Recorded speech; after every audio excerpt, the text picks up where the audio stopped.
Hello, what's up mga ka-J-Vlog? Welcome ulit for another content and for today's video, Infinix Smart 20 versus the Poco C85. Ano ba ang perfect na smartphone na pwede nyo ma-purchase? Tara, pag-usapan natin.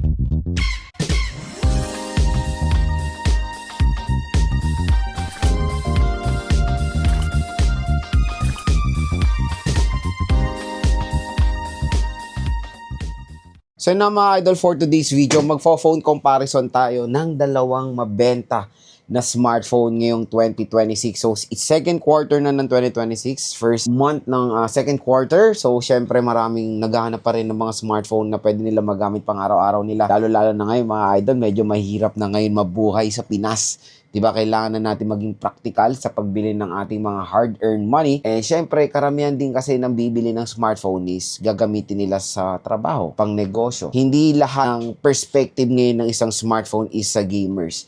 Syempre, kailangan natin yan for our livelihood. And marami ngayong nagiging practical sa pagbili ng smartphone.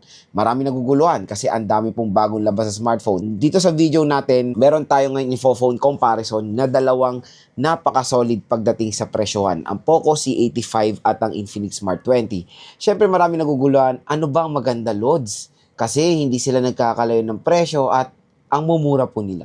Again, yung kanilang presyo is sa below 5,000. You can consider it as a below 5,000 pesos segment.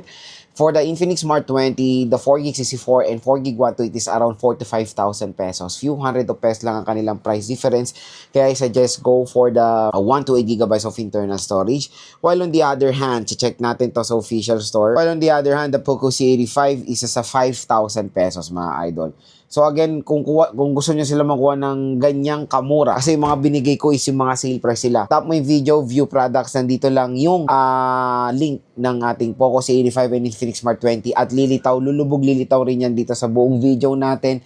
Nandyan lang yung link ng mga smartphones natin. Dyan kayo bumili mga idol. Dahil syempre, meron pong mga additional discount voucher na naghihintay para sa mga consumers natin or sa mga loyal viewers natin na interested bumili ng Infinix Smart 20 at Poco C85. Bukod doon sa sale price sa online, meron pa kayo makukuha additional discount voucher galing dito sa ating YouTube shopping. So, ganon generous ang YouTube mga idol. Kumbaga, pagdating sa voucher, up to 1,000, 2,000 pesos off ang pwede nyo makuha. Depende po sa item na bibili nyo.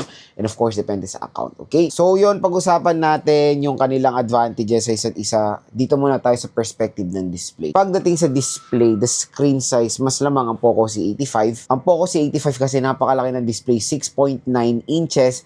Sa Infinix Smart 20 is 6.78 inches. Ang lamang naman ng Infinix Smart 20, punch hole siya. Sa Poco C85, it's notch display. Pareho sila na naka 120Hz screen refresh rate at pareho sila ng resolution na HD Plus 720p. So again, when it comes sa perspective ng display, meron silang advantage sa isa't isa. Maganda yung design ng Infinix Smart 20 kasi naka-punch hole na siya. Malaki yung display ng Poco C85 6.9. So kung papipiliin for these two smartphone, I'll go for the bigger screen kahit na notch display siya kasi yung mga iba mas gusto yung extra large na display for watching movies, for navigating of course para meron kayong mga mas maraming content na makikita sa display. And of course for social media mas okay din yung ganyan. Ang maganda rin dito sa Poco C85 yung kanyang aspect ratio is okay, hindi siya masyadong mahaba, di ba?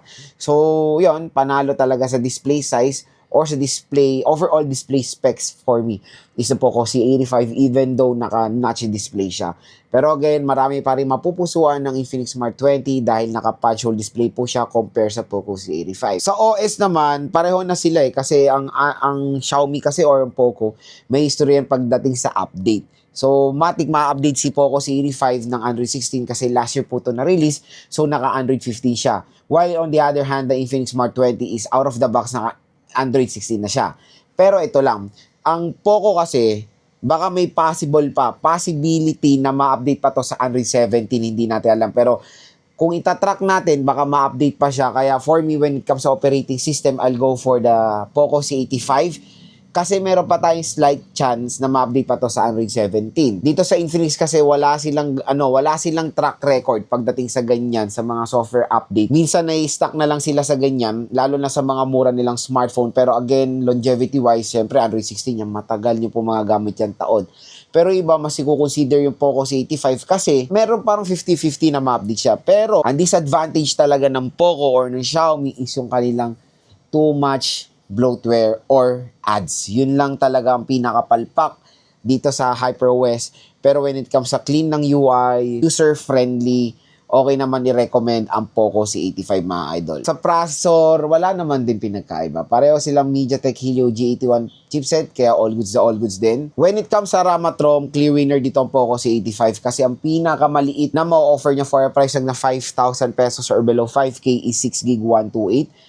Compare sa top of the line ng Infinix Smart 20 na 4GB 128. Hindi pa tayo nagtatapos dyan dahil may top of the line pa Poco C85 na 8GB 256. So again, 'di ba, mas marami siyang kumbaga sa pagiging generous sa RAM at ROM, kilala talaga ang Poco pagdating sa ganyan. And iyan na talaga ang magiging advantage na itong smartphone na to throughout this phone comparison, yung RAM at ROM niya compare sa Infinix Smart 20. Pero syempre, the Infinix Smart 20, ang kanyang konting advantage is of course the affordability. Pero kung itatrack mo yung 4GB 128 at 6GB 128 nila, few hundred of pesos lang ang idadagdag nyo. Siyempre yung mga iba will prefer the Poco C85 compare sa Infinix Smart 20. Sa battery, clear winner din dito ang Poco C85 mga idol dahil biruin mo to. Ang battery nito is 6,000 mAh na removable battery, while in the other hand, malaki rin naman sa Infinix Smart 20, 5,200 mAh. Magkakatalo rin sa charging rate dahil ang Infinix Smart 20 at sakit sa tenga, 10-watt charging rate po.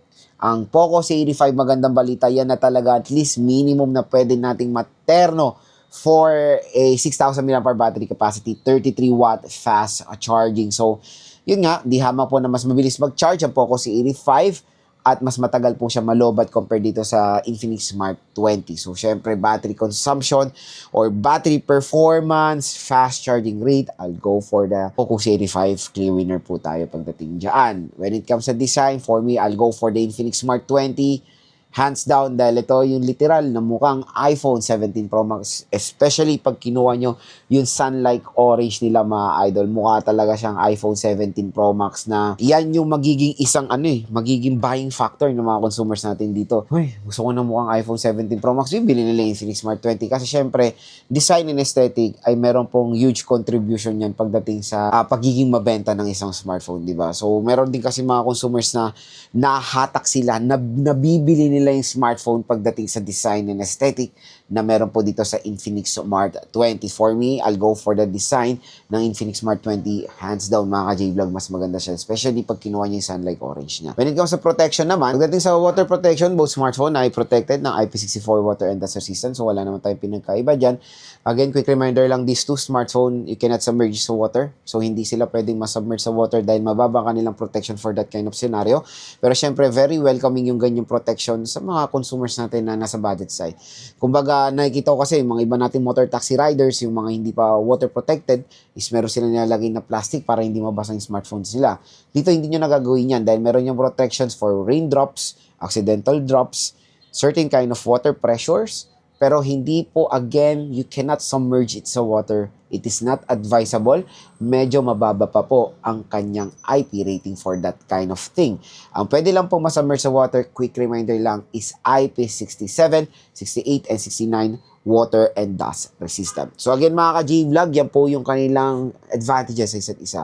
So hopefully nakatulong po itong mga sinabi ko sa inyo kung nagde-decide kayo between dito sa dalawang smartphones. Mga ka-J-Vlog, ang pinaka-main question, Lods, ano ba ang pinakamaganda? Infinix Smart 20 ba or the Poco C85? As you can see, when it comes sa kanilang presyo, let's compare the 120GB of internal storage kasi yung Poco C85 wala namang ganyan na 64GB. So for the 4GB 128 ng Infinix Smart 20, you can get it, I think, for 4,000 pesos or 4,500. Poco C85, siguro pwede nyo makuha to ng 4,948 or 5,000. Again, tingnan nyo, few hundred of pesos. Sabihin na natin, ang difference sila is 500 pesos. Marami ng pinagkaiba, especially for the RAM ng Poco C85 na pinaka-importante sa mga consumers natin.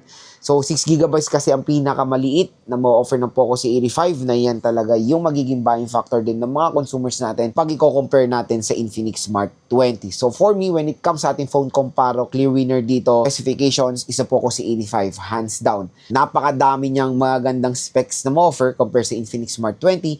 Pero don't get me wrong mga idol, maganda rin po ang Infinix Smart 20, very affordable.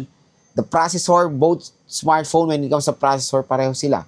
So, pareho sila ng performance sa gaming, navigating. Literal naman na ang GED1 ay hindi po mabagal na processor yan. Kaya all goods po yan kahit na maglaro kayo or gagamitin nyo lang to for basic tasks. So, kung may question yan, Lods, kung ikaw po papipiliin, ano po ba gusto nyo? Poco C85 ka ba or Infinix Smart 20? For me, to be honest, I'll go for the Poco C85. Mas malaki battery, mas malaki ang screen, mas better ang operating system. Of course, when it comes sa update, mayroon tayong promise na baka ma-update pa siya in next sa mga future updates. Fast charging, of course. And for me, when it comes sa, what do you call this one, yung overall user experience, dito tayo sa Poco C85 for me. Pero syempre, kung nasa, alam mo yon talagang tight na budget, meron namang ino-option ang Infinix Smart 20 para sa inyo na 4GB64 na pwede nyo makuha for as low as below 4,000 pesos. So again mga ka-J-Vlog, yan po ating phone comparison. Syempre, in the end, kayo pa rin na masusunod. Preference nyo pa rin yan. Itong video natin is parang tulong lang sa mga consumers natin. Makakatulong pa to dahil dito sa link natin, nandyan yung link ng mga smartphones natin. I-click nyo na yan mga idol. Dahil pag dito kayo bumili sa ating YouTube video, meron pa kayo makukuha ng additional discount voucher. So happy checkout mga ka-J-Vlog and hopefully nakatulong po itong mga sinabi ko sa inyo kung nagde-decide kayo between the Infinix Smart 20 and the Poco C85.